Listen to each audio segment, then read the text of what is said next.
الحمد لله وحده والصلاة والسلام على من لا نبي بعد اما بعد السلام علیکم ورحمۃ اللہ وبرکاتہ۔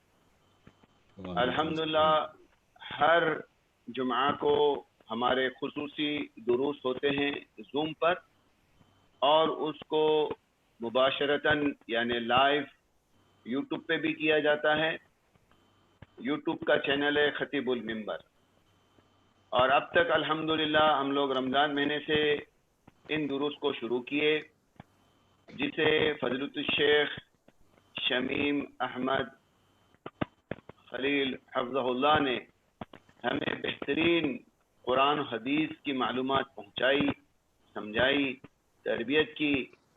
سب سے پہلا درس ہمارا غالباً اتباع اور آزمائش کا الہی نظام، اس کے بعد مسلسل ہمارے دروس ہوئے، جیسے کہ توبہ ہے، حالت حاضرہ اور ہماری ذمہ داریاں ہیں، روزے کے مسائل، رمضان کے مسائل، پھر سوال و جواب۔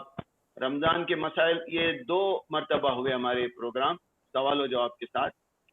پھر اسلام کا نظامی زکوٰۃ، نظام زکوٰۃ، فیوز رحمانی کا عشرہ یعنی شب قدر کیسے حاصل ہوتی ہے، ناگہانی آفات اور ہماری ذمہ داریاں، یہ خاص کر کورونا اور جو ہمارے یہاں نسرگ طوفان ہوا اس پر تھا۔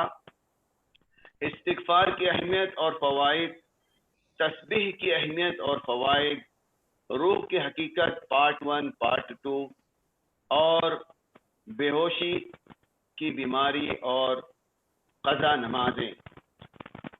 یہ اسی میں سے ایک چھوٹا سا پارٹ ہم نے لیے تھے جو سوال و جواب کے اس میں تھا، اور یہ سارے کے سارے دروس خطیب المنبر میں پلے لسٹ ہے شمیم احمد سلفی کے، وہاں پر یہ دستیاب ہے۔ اللہ سبحانہ و تعالیٰ شیخ محترم کو صحت و عافیت عطا فرمائے، اور ان سے ہمیشہ ہمیں ایسے ہی قرآن اور صحیح احادیث سے مدلل روشنی دیتے ہوئے ہمیں جو ہے دروس دے۔ اور آج کا جو خصوصی درس ہے وہ ہے اسلامی سال اور مہینے۔ تو انشاءاللہ شیخ المحترم ہمیں قرآن اور حدیث سے اسلامی سال اور اسلامی سال کے مہینے، جسے اللہ سبحانہ وتعالیٰ نے کیسے ہمیں سمجھایا ہے، کیسے اپنے وحی سے نازل کیا ہے، اور اللہ سبحانہ وتعالیٰ کی جو حکمت ہے جسے رسول اللہ صلی اللہ علیہ وسلم نے اپنی صحیح احادیث میں ہمیں کیسے سمجھایا ہے، شیخ محترم شمیم احمد سلفی حفظہ اللہ آج ہمیں اس سے فائدہ پہنچائیں گے۔ تفضل یا شیخ۔ السلام علیکم ورحمۃ اللہ وبرکاتہ۔ ان الحمد للہ نحمده ونستعینه ونستغفره ونعوذ بالله من شرور انفسنا ومن سيئات اعمالنا، من يهده الله فلا مضل له ومن يضلله فلا هادي له، وأشهد أن لا إله إلا الله وحده لا شريك له، وأشهد أن محمدا عبده ورسوله، أما بعد، فإن خير الحديث كتاب الله، وخير الهدي هدي محمد صلى الله عليه وسلم، وشر الأمور محدثاتها، وكل محدثة بدعة، وكل بدعة ضلالة، وكل ضلالة في النار۔ أعوذ بالله السميع العليم من الشيطان الرجيم، من همزه ونفخه ونفثه. إن عدة الشهور عند الله 12 شهرا في كتاب الله يوم خلق السماوات والأرض منها 4 حرم ذلك الدين القيم فلا تظلموا فيهن أنفسكم وقاتلوا المشركين كافة كما يقاتلونكم كافة. وعن أبي بكرة رضي الله عنه قال رسول الله صلى الله عليه وسلم: إن الزمان قد استدار كهيئته يوم خلق السماوات والأرض السنة 12 شهرا منها 4 حرم 3 متواليات ذو القعدة وذو الحجة ومحرم ورجب مضر بين جمادى وشعبان رواه البخاری و مسلم۔ محترم حاضرین، دینی اور ملی بھائیوں، اسلامی ماں اور بہنوں، آج ہماری گفتگو کا موضوع اسلامی سال اور مہینے۔ انشاءاللہ چونکہ ہم اسلامی سال کی اختتام اور اسی طرح اسلامی سال کے آغاز پہ پہنچ چکے ہیں، اس لیے مناسب یہ ہوا کہ اس سلسلے میں کچھ باتیں آپ کے گوشے گزار کی جائیں، اور قبل اس کے کہ اس موضوع پر روشنی ڈالی جائے، افسوسناک جو اس سال حالات پیدا ہوئے جس کے نتیجے میں یہ سال علماء کی وفات کا سال قرار پایا۔ جید علماء اس سال اللہ کو پیارے ہوئے ہیں۔ ابھی مفسر قرآن اور بہت سے اسلامی کتب کے مؤلف مصنف حافظ صلاح الدین یوسف رحمہ اللہ کی وفات عید الاضحیٰ سے قبل پیش آئی، جن کی عبقریت جو ہے سب جانتے ہیں، اور ان کا ترجمہ قرآن، تفسیر قرآن سب کے گھروں میں موجود ہے۔ اسی طرح اس کے بعد یوم عرفہ کو جو سانحہ پیش آیا اور عظیم محدث ڈاکٹر ضیاء الرحمن آدمی رحمت اللہ علیہ اللہ کو پیارے ہو گئے۔ یہ علمی دنیا کا بہت بڑا خسارہ ہے۔ ڈاکٹر ضیاء الرحمن رحمہ اللہ کی شخصیت علماء کے درمیان جو ہے متعارف اور مشہور و معروف ہے۔ آپ وقت حاضر کے عظیم محدث تھے۔ حدیث پر بہت بڑا کارنامہ آپ کا ہے کہ آپ نے رسول پاک صلی اللہ علیہ وآلہ وسلم کی صحیح احادیث کو اکٹھا کیا، اور تقریباً 16,000 سے زائد حدیثوں کا ایک مجموعہ الکامل الشامل کے نام سے جو ہے تصنیف کی، اور وہ تباہ ہو کر ہمارے سامنے آ چکی ہے۔ یہ بہت بڑی حدیث کی خدمت ہے۔ آپ کی شخصیت محتاج تعارف نہیں ہے۔ وہ یوم عرفہ کو اللہ کو پیارے ہو گئے۔ اللہ تبارک تعالی ہمیں ان کا نعم البدل عطا فرمائے۔ اللہ تعالیٰ انہیں کروڑ کروڑ جنت نصیب فرمائے۔ ان کی حسنات کو اللہ تبارک تعالی قبول فرمائے اور ان کی مغفرت اور بخشش کا ذریعہ بنا دے۔ تو یہ سال علماء کی وفیات کا سال ہے۔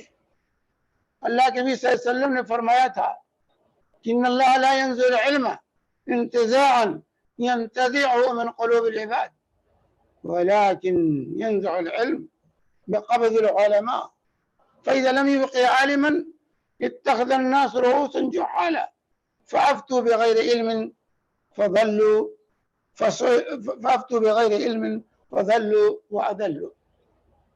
اللہ کے نبی صلی اللہ علیہ وسلم نے فرمایا تھا کہ اللہ تبارک سے بخاری کی روایت ہے، اللہ تعالی علم دین کو لوگوں کے سینوں سے کھینچ کر ختم نہیں کرے گا، بلکہ علم دین کیسے ختم ہوگا؟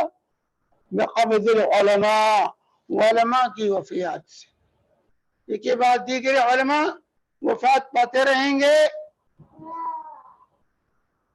جس کا نتیجہ یہ ہوگا کہ علماء سے جو دنیا خالی ہوگی تو لوگ